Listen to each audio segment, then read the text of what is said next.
Assalamualaikum warahmatullahi wabarakatuh. Salam sejahtera buat kita semuanya. Baik, jadi kami dari kelompok 7 akan mempresentasikan salah satu tugas dari mata kuliah Teknologi Pupuk Hayati yang diampu oleh Bapak Supriya. Nah, jadi kami dari kelompok 7 yang beranggotakan saya sendiri, Andra Ciregat, kemudian Danda Wayono, Repananda Arya Pertama, dan juga Yuliana. Untuk materi presentasi kami ini yaitu tentang kendala dan juga peluang penggunaan pupuk hayati di Indonesia. Langsung saja untuk presenter pertama akan disampaikan oleh Arya. Kepada Arya dipersilakan. Saya Arya akan menjelaskan tentang pengertian pupuk hayati, yang dimana pupuk hayati adalah pupuk yang mengandung mikroorganisme hidup yang bermanfaat bagi tanaman. Mikroba ini dapat bekerja membantu menyediakan unsur hara, meningkatkan ketersediaan unsur hara dalam tanah, serta mendukung pertumbuhan tanaman secara alami dan berkelanjutnya. Berikut ada beberapa contoh yang sering digunakan pada pupuk hayati. Yang pertama yaitu ada rhizobium, yang dimana hidup bersimbiosis dengan bintil akar tanaman dan legum atau kacang-kacangan untuk mengikat nitrogen dari udara menjadi bentuk yang dapat digunakan oleh tanaman. Selanjutnya ada azotobakter, yang dimana mikroba ini hidup bebas di tanah yang mampu mengikat nitrogen dari udara dan melepaskannya untuk tanaman. Selanjutnya ada azospirillum, yang dimana hidup di sekitar perakaran tanaman non-legum dan membantu menyediakan nitrogen serta menghasilkan hormon pertumbuhan. Dan yang terakhir ada mycorrhiza, yaitu jamur yang bersimbiosis dengan akar tanaman, membantu meningkatkan penyerapan air dan unsur hara atau terutama unsur P yaitu fosfor, serta meningkatkan ketahanan tanaman. Berikutnya ada beberapa peran pupuk hayati yang dapat kita lihat di sini. Yang pertama itu dapat meningkatkan ketersediaan unsur hara di dalam tanah secara alami. Selanjutnya memperbaiki struktur tanah dan meningkatkan kesuburan tanah. Selanjutnya meningkatkan pertumbuhan tanaman sehingga hasil panen lebih optimal. Kemudian meningkatkan ketahanan tanaman terhadap penyakit dan jekaman, serta ramah lingkungan dan mendukung pertanian berkelanjutnya. Selanjutnya slide kedua menjelaskan tentang kendala penggunaan pupuk hayati di Indonesia. Yang pertama, kurangnya kesadaran petani. Banyak petani masih belum memahami manfaat pupuk hayati dan lebih memilih pupuk kimia karena hanya dianggap lebih cepat terlihat. Yang kedua, ketersediaan dan kualitas produk. Produk hayati belum tersedia merata di semua daerah dan kualitas produknya juga kadang berbeda-beda sehingga hasilnya tidak selalu merata dan konsisten. Yang ketiga ada regulasi dan kebijakan. Regulasi dan kebijakan, dukungan pemerintahan, pengawasan mutu, serta aturan mengenai pupuk hayati masih perlu ditingkatkan agar penggunaannya bisa lebih optimal. Selanjutnya akan dijelaskan pada teman saya. Baiklah, selanjutnya saya akan menjelaskan peluang penggunaan pupuk hayati di Indonesia. Pupuk hayati memiliki peluang besar untuk mendukung pertanian berkelanjutan dan ketahanan pangan di Indonesia.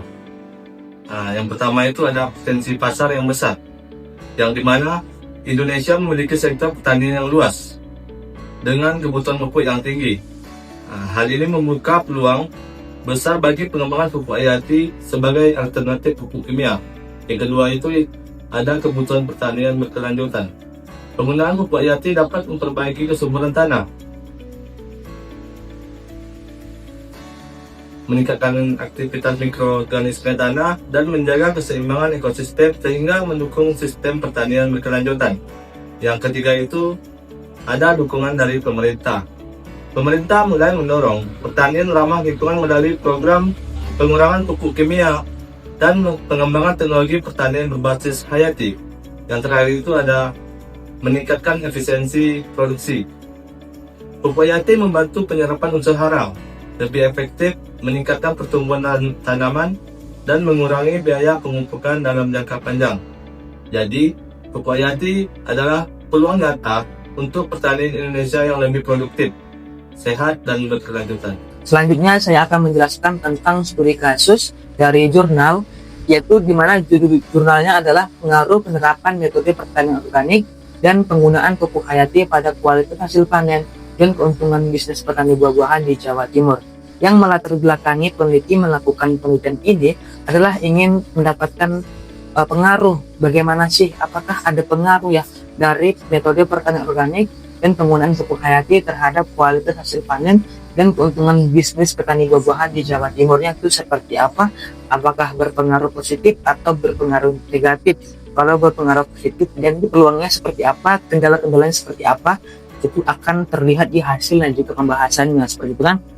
Nah, yang bisa kita lihat di sini untuk tujuannya yang sudah pasti tadi, untuk mengetahui sejauh mana penggunaan pupuk hayati dan sistem pertanian organik mampu meningkatkan produktivitas, kualitas hasil pertanian, serta keuntungan ekonomi petani secara berkelanjutan dan ramah lingkungan.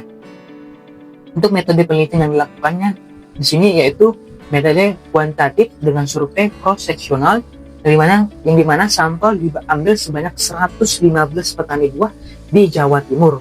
Nah, pengumpulan datanya menggunakan kuesioner dan juga wawancara langsung ke petani. Analisisnya menggunakan software SEM PLS ya. Nah, kemudian untuk fokus penelitiannya yaitu hubungan interaksi antara penggunaan pupuk hayati dan juga metode pertanian organik terhadap kualitas hasil panen dan juga keuntungan bisnis petani buah-buahan di Jawa Timur. Nah, untuk hasil dan pembahasannya sendiri, di sini hasil pembahasan itu ada banyak. Memang kami rangkum ke dalam 2 ini saja, peluang dan juga kendala, karena materi kami yang 2 ini aja teman-teman, seperti itu kan. Nah, kalau kita bisa lihat dari tabelnya, ini kan kata-kata banyak nih. Kita main ke aja seperti ini. Nah, dari tabel koefisien dan juga tabel hipotesis yang bisa kita lihat. Nah, kalau dari model koefisiennya kita dapatkan R square ya di sini. Nah, kalau dari kualitas hasil petani ya teman-teman, di sini kita bisa lihat kualitas hasil panennya di sini di 61,6%, yang artinya 61,6% kualitas hasil panen itu dipengaruhi dari sistem pertanian organik dan juga penggunaan pupuk hayati, dan 39% lainnya itu dipengaruhi oleh faktor lain ya.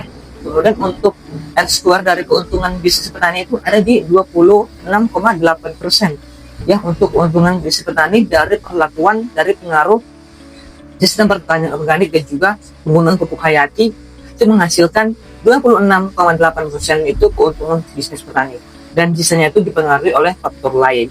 Nah, ini artinya kan 61% dan juga 26%, ini masih angka yang cukup besar teman-teman ya. Kalau kita bisa lihat, ini angka yang cukup besar, dan ini bisa kita cocok ya, kedepannya itu peluangnya itu sangat besar teman-teman, seperti itu. Nah, kemudian untuk pengujian hipotesisnya teman-teman, di sini bisa kita lihat dari penggunaan pupuk hayati. Di sini untuk p-value-nya itu ada di 0,000, yang artinya kan lebih kecil dari 0,05, yang artinya berpengaruh sangat nyata teman-teman terhadap keuntungan bisnis petani dari perlakuan penggunaan pupuk hayati. Kemudian dari kualitas hasil panen didapatkan p-value-nya di 0,001, yang artinya sama dengan 1% galat, namun masih lebih kecil dari 0,05 atau 5% galat gitu ya. Yang artinya berpengaruh nyata terhadap kualitas, artinya penggunaan pupuk hayati berpengaruh nyata terhadap kualitas hasil panen petani buah-buahan di Jawa Timur. Yang artinya keduanya ini masih lebih kecil nih, dari 0,05, yang artinya masih berpengaruh nyata dari penggunaan pupuk hayati terhadap keuntungan bisnis petani dan kualitas hasil panen teman-teman. Artinya kan peluangnya itu masih sangat besar banget nih terhadap keuntungan bisnis petani, terhadap kesejahteraan petani, dan dari sini kita bisa mendapatkan peluang juga bisa membuat peluang usaha tani, bisa kita menjual produk pupuk hayati, kita bisa menjual juga kualitas panen yang lebih besar, dan otomatis kita bisa mendapatkan penghasilan yang lebih besar pula. Dan dari peluang yang telah dicoba oleh 115 petani di sini sampelnya, ini kan tentunya kalau dibaca oleh petani lainnya nih jurnalnya gitu kan, akan meningkatkan peluang yang lebih besar juga terhadap kemaslahatan umat petani teman-teman ya, bisa meningkatkan kesejahteraan petani gitu. Selanjutnya di sini teman-teman kita bisa lihat untuk kendala dari penggunaan pupuk hayati di sini. Pertama, pengetahuan petani masih sangat terbatas, sehingga masih perlu penyuluh-penyuluh yang langsung datang ke lokasi petani-petani yang masih berpengetahuan masih terbatas gitu. Seperti bagaimana cara pembuatan pupuk hayatinya itu belum tahu, dosisnya, waktunya, dan aplikasi pupuk hayati. Kemudian teman-teman ya, di sini kalau kita bisa lihat hasil penggunaan penggunaan pupuk hayati ini masih belum terlihat lebih cepat gitu ya. Kalau kan masih butuh berbulan-bulan. Kalau pakai pupuk kimia kan biasanya 1 bulan itu sudah langsung terlihat ya bagaimana efek dari penggunaan pupuk kimia ya. Namun kalau kita pakai pupuk hayati kan lama gitu. Tapi nggak apa-apa kan, kita ini kan mendukung pertanian berkelanjutan ya, nggak apa-apa lama. Yang penting tanah kita sehat gitu ya. Peluangnya kan ada nih, peluang penggunaan pupuk hayati itu kan ada. Hasil panen meningkat, tanah sehat, kualitas hasil panen bagus, dan keuntungan bisnis juga naik seperti itu ya. Berarti nggak apa-apa ya. Mungkin kedepannya itu kan peluangnya itu kan besar gitu. Nah kemudian masih kurangnya pelatihan, pendampingan, dan juga ketersediaan produk pupuk hayati. Nah itu saja teman-teman untuk hasil dan juga pembahasan dari jurnal studi kasus ini. Selanjutnya teman-teman, untuk kesimpulan dari presentasi kami kali ini yaitu bahwa penggunaan pupuk hayati Indonesia ini memiliki peluang yang sangat besar teman-teman ya, terhadap kualitas hasil panen petani dan juga kesuburan tanah serta keuntungan petani, sekaligus mengurangi ketergantungan pada pupuk kimia. Namun penggunaannya masih menghadapi kendala seperti kurangnya kemahalan petani, efektivitas mikroba yang dipengaruhi oleh lingkungan gitu kan, dan juga ketergantungan terhadap pupuk organik atau pupuk buatan seperti itu.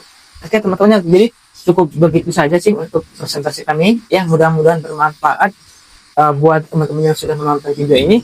Kalau ada salah-salah kata dari kami dalam pengucapan maupun dalam slide presentasi kami mohon maaf yang sebesar-besarnya. Baik, kami tutup. Wassalamualaikum warahmatullahi wabarakatuh.